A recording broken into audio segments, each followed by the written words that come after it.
ലോകത്തെ ഒരുപാട് പ്രശസ്തർ, ഒരുപാട് പ്രഗത്ഭന്മാർ അവർ ഇസ്ലാമിലേക്ക് കടന്നു വന്നത് ഇസ്ലാമിന്റെ സുന്ദരമായ ആശയം കണ്ട് മനസ്സിലാക്കിക്കൊണ്ട് ഇസ്ലാമിലേക്ക് കടന്നു വന്നതായിട്ടാണ് നമുക്ക് കാണാൻ സാധിക്കുന്നത്. ഖുർആൻ എന്ന അത്ഭുതങ്ങളുടെ അത്ഭുതമായിട്ടുള്ള മഹാത്ഭുതമായിട്ടുള്ള ഖുർആൻ, ആ ഖുർആന് ആര് മനസ്സിലാക്കുന്നുവോ അവർ ഇസ്ലാമിന്റെ തീരത്തെ കടന്നത് ചരിത്രമാണ്. നമുക്കറിയാം, പരിശുദ്ധ ഖുർആൻ എന്നുള്ളത് ഒരുപാട് ശാസ്ത്ര സത്യങ്ങളെ കൃത്യമായി വിളിച്ചു പറയുന്ന ഒരു ഗ്രന്ഥമാണ് പരിശുദ്ധ ഖുർആൻ. ഒരു മനുഷ്യന് ഏത് കാര്യം ആവശ്യമാണോ അതെല്ലാം ഖുർആനിൽ തന്നെ കൃത്യമായി പറഞ്ഞിട്ടുണ്ട്. ഇമാമുന ശാഫിഈ റഹ്മത്തുള്ളാഹി അലൈഹി തന്റെ പശുവിന്റെ കയറ് നഷ്ടപ്പെട്ടു പോയാൽ ഖുർആൻ പരതിയിട്ടാണ് അത് എടുക്കുക എന്ന് പറയുമ്പോൾ, ഖുർആൻ എന്നുള്ളത് ഏതൊരു മനുഷ്യന്റെയും ജീവിതത്തിൽ ഏറ്റവും ആവശ്യമായ ഒരു ഘടകമാണ്. പരിശുദ്ധ ഖുർആൻ വായിക്കുന്നതിന് പുറമെ അതിലേക്ക് ചിന്തിക്കാനും കൂടി നമുക്ക് സാധിക്കണം. ഈ പരിശുദ്ധ ഖുർആൻ പറയാത്തതായി ഒന്നും ലോകത്ത് കാണില്ല. നമുക്കറിയാം, നമ്മൾ ആധാരമായി ഉപയോഗിക്കുന്ന, അല്ലെങ്കിൽ നമ്മുടെ വീട്ടിന്റെയും നമ്മുടെ സ്വത്തിന്റെയും ഒക്കെ ആധാരങ്ങൾ നമ്മൾ ഇന്നും ഉപയോഗിക്കുന്നത്, അതിന്റെ ഒപ്പിടുന്നത് നമ്മുടെ വിരൽ ഉപയോഗിച്ചുകൊണ്ടാണ് അതിലേക്ക് ഒപ്പ് നമ്മൾ ചാർത്തുന്നത്. എത്രയോ വർഷങ്ങൾക്ക് മുമ്പ് തന്നെ ഈ ഒരു സമ്പ്രദായം നമുക്കിടയിൽ തുടങ്ങി വെച്ചിട്ടുണ്ട്. അതുപോലെ നമ്മൾ ഇന്നും അത് തുടർന്നു പോകുന്നു. ഒരു രാജ്യത്തിന്റെ അപ്പുറത്തേക്ക് കടക്കണമെങ്കിൽ മറ്റൊരു രാജ്യത്തിന്റെ അതിർത്തിയിലെത്തി കഴിഞ്ഞാൽ, അല്ലെങ്കിൽ നമ്മൾ വിമാനം ഇറങ്ങിക്കഴിഞ്ഞാൽ അവിടെ അപ്പുറം കടക്കുമ്പോഴും നമ്മുടെ ഫിംഗർ പ്രിന്റ് ആവശ്യമായി വരികയാണ്. ഇത് അല്ലാഹു സുബ്ഹാനഹു തആല ഇത്ര കൃത്യമായി മനുഷ്യനിൽ പടച്ച ഒരു മാറ്റത്തെ പരിശുദ്ധ ഖുർആൻ 1400 വർഷങ്ങൾക്ക് മുമ്പ് തന്നെ പറഞ്ഞു കൊടുത്തിട്ട് അത് സമൂഹത്തിന് തിരിച്ചറിയുന്നത് അടുത്ത കാലങ്ങളിലാണ്. സമൂഹം ഇത് തിരിച്ചറിയുന്നത്. നമുക്കറിയാം, ഇത് ലോകത്തിന് പരിചയപ്പെടുത്തുന്നത് തന്നെ ഖുർആൻ പണ്ഡിതനും ഖുർആനെ മനസ്സിലാക്കിയിട്ടുമുള്ളതായ റഷീദുൽ ഹമദാനി എന്ന് പറയുന്ന ഒരു മനുഷ്യനാണ് ഈ വിഷയത്തെ കുറിച്ച് ലോകത്തിന് പഠിപ്പിക്കുന്നത്. റഷീദുൽ ഹമദാനി എന്ന് പറയുന്ന ആള് മധ്യകാലഘട്ടത്തിൽ ജീവിച്ച മഹാനാണ്. ആ മഹാനുഭാവനാണ് ലോകത്തിന് മുമ്പിൽ പഠിപ്പിക്കുന്നത് വിരലടയാളം കൊണ്ട് അതിന് ഒപ്പ് ചാർത്താൻ പറ്റുമെന്നും അത് ലോകത്തുള്ള എല്ലാവരുടെയും വിരലിന്റെ അടയാളം വ്യത്യാസമാണ് എന്നും ബോധ്യപ്പെടുത്തിയത് റഷീദുൽ ഹമദാനി എന്ന് പറയുന്ന ആളാണ്. അദ്ദേഹം പരിശുദ്ധ ഖുർആന്റെ ആയത്തിന്റെ അടിസ്ഥാനത്തിലാണ് ഇതിനെടുത്തത്. പരിശുദ്ധ ഖുർആനിൽ അല്ലാഹു പറഞ്ഞുവല്ലോ, ലാ ഉഖ്സിമു ബിയൗമിൽ ഖിയാമ വലാ ഉഖ്സിമു ബിന്നഫ്സിൽ ലവ്വാമ അയഹ്സബുൽ ഇൻസാനു അല്ലൻ നജ്മഅ ഇളാമ ബലാ ഖാദിരീന അലാ അൻ നുസവ്വിയ ബനാന അയഹ്സബുൽ ഇൻസാൻ അല്ലൻ നജ്മഅ ഇളാമ. മനുഷ്യൻ വിചാരിക്കുന്നുവോ നമുക്കവന്റെ എല്ലുകളെ ഒരുമിച്ച് കൂട്ടാനാവില്ലെന്ന്. ബലാ ഖാദിരീന അലാ അൻ നുസവ്വിയ ബനാന. എന്നാൽ നാം അവന്റെ വിരൽ തുമ്പുകളെ പോലും കൃത്യമായി നിർമ്മിക്കാൻ കഴിവുള്ളവനാണ് എന്ന് അല്ലാഹു സുബ്ഹാനഹു വ തആല പരിശുദ്ധമായ ഖുർആനിലൂടെ ഓർമ്മപ്പെടുത്തുകയാണ്. വിരലുകളെ എന്നല്ല പറഞ്ഞത്, വിരൽ തുമ്പുകളെ കൃത്യമായി നിർമ്മിക്കാൻ കഴിവുള്ളവനാണ് അല്ലാഹു. ഇത് എത്ര മുമ്പ്, 14 നൂറ്റാണ്ട് മുമ്പ് ഈ സമൂഹത്തിനെ പഠിപ്പിച്ചു പരിശുദ്ധ ഖുർആൻ. ഇത് നമ്മളിലേക്ക് കിട്ടി, നമ്മളിത് മനസ്സിലാക്കുന്നില്ല എന്ന് മാത്രം. ഏതുപോലെ നമുക്കെല്ലാം പാശ്ചാത്യൻ പറഞ്ഞാലേ ശരിയാവുള്ളൂ. നോമ്പിന് ഇന്ന ഗുണങ്ങളുണ്ടെന്ന് പാശ്ചാത്യൻ പറഞ്ഞാലേ നമുക്ക് സ്വീകരിക്കാനാവുന്നുള്ളൂ. നിസ്കരിക്കുന്നതിലൂടെ, ഒരു യോഗയിലൂടെ കിട്ടുന്ന എത്രയോ ഗുണങ്ങൾ ഒരു നമസ്കാരത്തിൽ കിട്ടുമെന്ന് ഒരു വൈദ്യൻ പറയണം. അല്ലെങ്കിൽ ഏതെങ്കിലും പാശ്ചാത്യൻ അത് വിളിച്ചു പറഞ്ഞാലേ നമ്മൾ സ്വീകരിക്കുന്നുള്ളൂ. ഇന്നത്തെ സമൂഹം ചിന്തിക്കണം. ഇവിടെ ഞാനൊരു ഉദാഹരണം പറയുകയാണ്. നമ്മുടെ നാട്ടിൽ നിന്ന് കൽപ്പറ്റയിൽ നിന്നോ മേപ്പാടിയിൽ നിന്നോ കൊണ്ടുപോകുന്ന ചായപ്പൊടി, അത് കൊണ്ടുപോയിട്ട് അത് നേരെ കോഴിക്കോട് കൊണ്ടുപോയി നമ്മളിപ്പോ മേപ്പാടിയിലുള്ള അല്ലെങ്കിൽ കൽപ്പറ്റയിലുള്ള ഖാദർഖാന്റെ വീട്ടുപറമ്പിലുള്ള തേയിലയിലുള്ള ആ പൊടിയാണ് ഇത് എന്ന് പറഞ്ഞാൽ നമുക്ക് വലിയ റാഹത്ത് തോന്നൂല. നേരെ മറിച്ചതൊന്ന് കോഴിക്കോടെത്തിയത് വിശാഖപട്ടണം വഴി ലണ്ടനിലെത്തി. ലണ്ടനിൽ നിന്ന് സായിപ്പിന്റെ കൈകൊണ്ട് ലിപ്ടൻ എന്ന് സീല് വെച്ച് കഴിഞ്ഞാൽ അത് ഗൾഫിലൂടെ തിരിച്ച് നമ്മുടെ കയ്യിലേക്ക് എത്തുമ്പോ അതിന് വലിയ പവർ കൂടി നമ്മൾ മുന്തിയ ചായപ്പൊടിയായി മാറിയത്. ഇവിടെയാണ് നമ്മൾ മനസ്സിലാക്കേണ്ടത്, നമ്മുടെ കയ്യിൽ തന്നെ നമ്മുടെ പരിശുദ്ധമായ ഗ്രന്ഥങ്ങൾ തന്നെ നമ്മളെ ഒരുപാട് കാര്യങ്ങൾ നമ്മളെ പഠിപ്പിക്കുന്നുണ്ട്. നമ്മൾ മനസ്സിലാക്കേണ്ട ശാസ്ത്രലോകത്തെ പഠിക്കുന്നതിന് മുമ്പോടൊപ്പം ഖുർആൻ എന്ത് പറയുന്നു എന്ന് നമ്മൾ മനസ്സിലാക്കേണ്ടതാണ്. ഗുരുത്വാകർഷണ ബലം ന്യൂട്ടൺ കണ്ടെത്തുന്നതിന്റെ എത്രയോ മുമ്പ് തന്നെ പരിശുദ്ധ ഇസ്ലാം ഇതിനെക്കുറിച്ച് ബോധ്യപ്പെടുത്തിയിട്ടുണ്ട്. ഖുർആൻ പഠിച്ച പണ്ഡിതന്മാർ ഇത് ബോധ്യപ്പെടുത്തിയിട്ടുണ്ട്. വിമാനം കണ്ടുപിടിച്ചത് ആരാണെന്ന് ഇന്ന് സ്കൂളിൽ പഠിച്ച ഒരു കുട്ടിയോട് ചോദിച്ചാൽ അവൻ പറയും റൈറ്റ് സഹോദരന്മാരാണ് കണ്ടെത്തിയതെന്ന് പറയും. എന്നാൽ ലോകം അംഗീകരിക്കുന്ന സത്യമാണ്, ലോകത്ത് റൈറ്റ് സഹോദരന്മാർ വിമാനം കണ്ടെത്തുന്നതിന്റെ മുമ്പ്, അവർ വിമാനം പറത്തിക്കുന്നതിന്റെ മുമ്പ് തന്നെ 1000 വർഷങ്ങൾക്ക് മുമ്പ് തന്നെ അബ്ബാസ് ഇബ്നു ഫർനാസ് എന്ന് പറയുന്ന മനുഷ്യൻ കോർഡോവയിലെ ഒരു പള്ളി മിനാരത്തിന്റെ മുകളിൽ കയറിക്കൊണ്ട് മരക്കുപ്പായം നിർമ്മിച്ചുകൊണ്ട് ആ മരക്കുപ്പായം ഇട്ടുകൊണ്ട് ആകാശത്തിലൂടെ പറന്നു. കുറച്ചങ്ങോട്ടെത്തിയപ്പോൾ ശരീരത്തിൽ മരക്കുപ്പായത്തിന്റെ അകത്തേക്ക് വായു കടന്നതിനാൽ താഴേക്ക് വീണു, പരാജയപ്പെട്ടു. ഒന്നാമത്തെ ഘട്ടം പരാജയപ്പെട്ടപ്പോൾ വീണ്ടും പഠനം നടത്തിയിട്ട് കഴുതയുടെ തോലും സീൽക്കുപ്പായങ്ങളും സിൽക്കുകളും ഉപയോഗപ്പെടുത്തിക്കൊണ്ട് അതുപോലെ തന്നെ കഴുതയുടെ തോലും ഉപയോഗപ്പെടുത്തിക്കൊണ്ട് പ്രത്യേക രൂപത്തിലുള്ള ഒരു വാഹനം ഉണ്ടാക്കി അതിലൂടെ ഒരൽപ്പം പറന്നു കാണിച്ച് സമൂഹത്തിന് 1000 വർഷങ്ങൾക്ക് മുമ്പ് തന്നെ വിമാനത്തിന്റെ മാതൃകയുണ്ടാക്കിയ ആളെ ചരിത്രത്തിൽ കാണൂല. പിന്നീട് അതിന്റെ ആധുനിക രൂപവൽക്കരണം നടത്തിയ ആളാണ് റൈറ്റ് സഹോദരന്മാർ. അവരെയാണ് ഇന്ന് ചരിത്രത്തിൽ പഠിക്കുന്നത്. മുസ്ലിം പണ്ഡിതന്മാർ ഇതെവിടെ നിന്നാണ് കരസ്ഥമാക്കിയത്? നമ്മൾ ഇന്ന് പണം കൈമാറാൻ വേണ്ടി ഉപയോഗിക്കുന്ന ചെക്ക് എന്ന് പറയുന്നത് എന്താ? നമ്മൾ സാധാരണ ഇടപാട് നടത്താൻ ചെക്ക് കൈമാറാറുണ്ട്. ഈ ചെക്ക് എന്ന സംവിധാനം വരുന്ന അറബികളാണ് കൊണ്ടുവരുന്നത്. എല്ലാത്തിനും മുസ്ലിങ്ങളുടെ ഇടപെടൽ കാണാൻ സാധിക്കുന്നതാണ്. ഈ ചെക്ക് വന്നതിന്റെ പിന്നിൽ ചരിത്രം പറയുന്നു. സഖ് എന്ന പേരിൽ അറബികൾ വിളിച്ചതാണ് ഈ സാധനത്തെ. ബഗ്ദാദ് പട്ടണത്തിലുള്ള ഇടപാട് നടത്തുന്ന അറബികൾ അവർ സാധാരണ കൊടുക്കൽ ഒരു സഖ് എന്ന് പറയുന്ന ഒരു കടലാസാണ് കൊടുക്കാറുള്ളത്. ആ കടലാസ് ഉപയോഗിച്ചുകൊണ്ട് 1400 വർഷങ്ങൾക്ക് മുമ്പുള്ള സംവിധാനമാണ് ഞാൻ പറയുന്നത്. അവരുപയോഗപ്പെടുത്തിയ സഖ് എന്ന സംവിധാനത്തിലൂടെ ബഗ്ദാദിൽ നിന്ന് കൊടുത്ത കടലാസ് കൊണ്ട് അതുകൊണ്ട് ചൈനയിൽ പോയി അത് മാറ്റപ്പെടുത്തിയെന്ന് ചരിത്രത്തിൽ കാണാൻ സാധിക്കുന്നതാണ്. അത് പിന്നീട് ലോപിച്ച് ചെക്ക് എന്ന സംവിധാനത്തിലേക്ക് എത്തി. മുസ്ലിം പണ്ഡിതന്മാർ, ഖുർആൻ പഠിച്ച പണ്ഡിതന്മാർ, അവർ ലോകത്തെ മനസ്സിലാക്കി, അവർ ലോകം പഠിച്ചു. അവരുണ്ടാക്കിയ ഗ്രന്ഥങ്ങളിൽ നിന്നാണ് ഇന്ന് പലരും ഇംഗ്ലീഷിലേക്ക് ട്രാൻസ്ലേഷൻ ചെയ്തുകൊണ്ട് പഠിച്ചുകൊണ്ടിരിക്കുന്നത്. നമ്മൾ അങ്ങനെ മനസ്സിലാക്കുന്നത്. നമ്മൾക്ക് ഖുർആനെ മനസ്സിലാക്കാൻ പറ്റിയിട്ടില്ല. നമുക്കറിയാം, ഒരു കാസർഗോഡത്തെ ഒരു ആചാര്യരുടെ കയ്യിൽ അല്ലെങ്കിൽ ഇവിടുത്തെ ആരുടെയെങ്കിലും കയ്യിൽ പാസ്പോർട്ടും മറ്റൊരു കയ്യിൽ ഖുർആനും കൊടുത്തിട്ട് ചോദിക്കുകയാണ്, ഭൂമിയിൽ ഏതിനാ ഗുണമുള്ളതെന്ന് ചോദിച്ചാൽ എന്താ പറയാ? ഭൂമിയിൽ ഗുണം കിട്ടുന്ന സാധനം ഏതാണെന്ന് ചോദിച്ചാൽ ഒരു കയ്യിൽ പാസ്പോർട്ടും മറ്റൊരു കയ്യിൽ ഖുർആനും കൊടുത്ത് ചോദിച്ചാൽ എന്താ പറയാ? എനിക്ക് വീടെടുക്കാനും സൗകര്യങ്ങൾ ഉണ്ടാക്കാനും സാധിച്ച സാധനം ഏതാ? ഈ പാസ്പോർട്ടാണ് എനിക്ക് സാധിച്ചത് എന്ന് പറയൂലേ?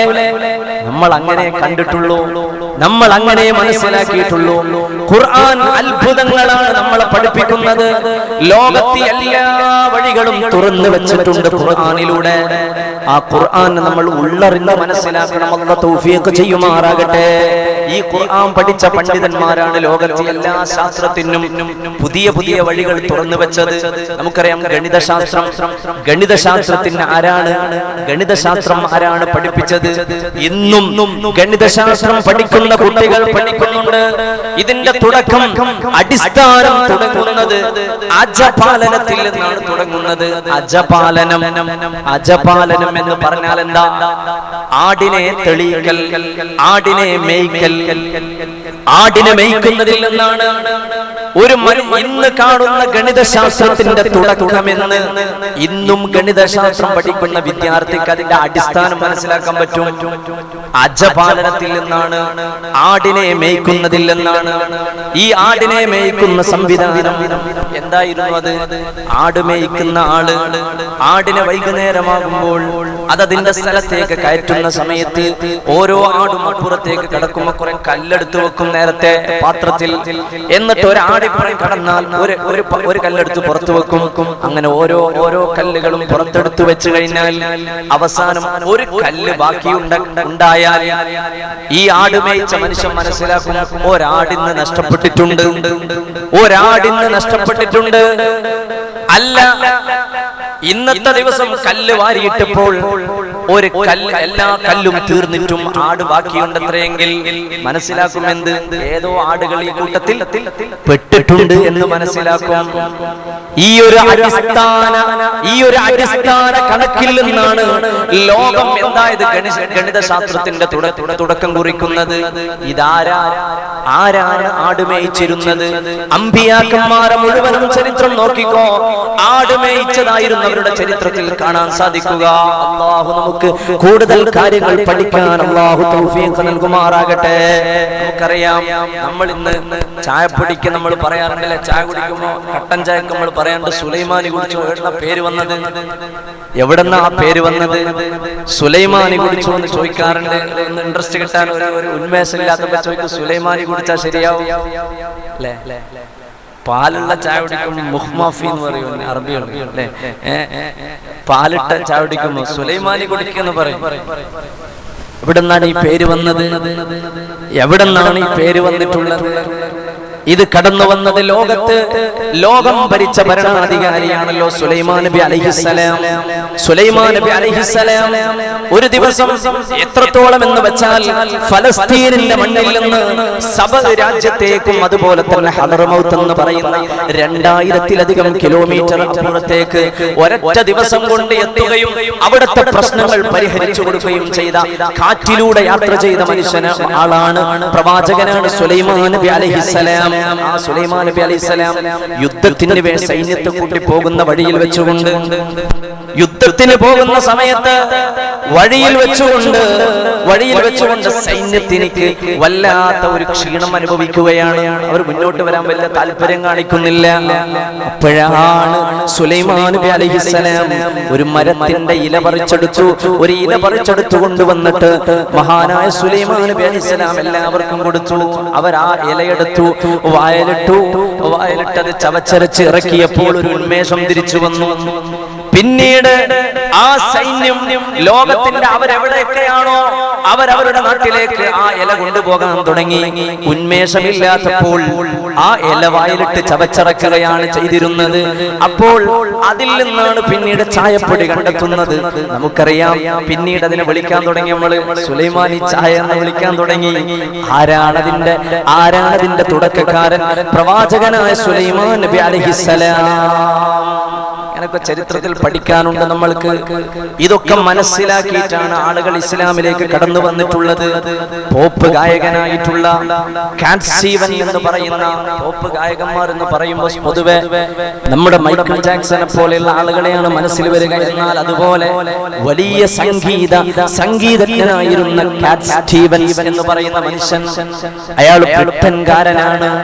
അയാൾ ഇസ്ലാമിലേക്ക് കടന്നു വന്നത് എങ്ങനെയാ? തന്റെ ജീവിതത്തിൽ 976-ൽ അദ്ദേഹം ഇസ്ലാമിക രാജ്യമായിട്ടുള്ള മൊറോക്കോ എന്ന് പറയുന്ന പ്രദേശത്തേക്ക് അയാൾ നടന്നു പോവുകയാണ്. മൊറോക്കോ എന്ന നാട്ടിലേക്ക് അദ്ദേഹം നടന്നുപോയി. അവിടത്തേക്ക് തന്റെ കൂടെ കുറെ കൂട്ടുകാരും കൂടെ ഉണ്ടായിരുന്നു. അങ്ങനെ നടന്നു പോകുമ്പോഴാണ് ഒരു പള്ളിയിൽ നിന്ന് ഹയ്യ അലസ്സലാ ഹയ്യ അലൽ ഫലാഹ്.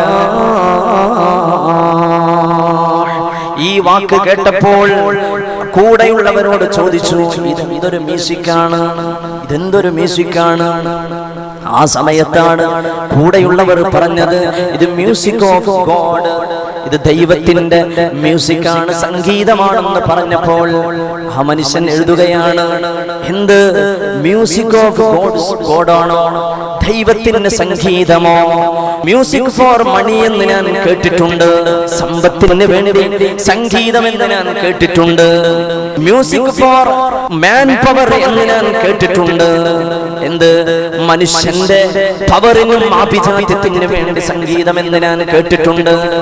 അല്ലാതെ മ്യൂസിക് ഓഫ് ഗോഡ് എന്ന വാക്ക് ഞാൻ ആദ്യമായിട്ടാണ് കേൾക്കുന്നത്. ഇത് ദൈവത്തിന്റെ സംഗീതം എന്നത് ഞാൻ ആദ്യമായിട്ടാണ് കേൾക്കുന്നത്. ഈ മനുഷ്യന്റെ മനസ്സല്ലാതെ ചിന്തിച്ചു പോയി. ഈ മനുഷ്യൻ വല്ലാതെ ചിന്തിച്ചു പോയി.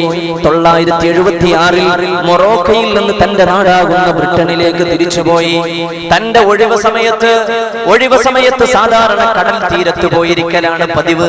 അങ്ങനെ ഒരു ദിവസം കടൽ തീരത്ത് തന്റെ ഒഴിവ് ആഘോഷിക്കാൻ വേണ്ടി നിന്നപ്പോൾ കടൽ തീരത്ത് കൂടി വെള്ളത്തിൽ കളിച്ചുകൊണ്ടിരിക്കുമ്പോ ഒരു തിരമാല വലിച്ചു കൊണ്ടുപോയി.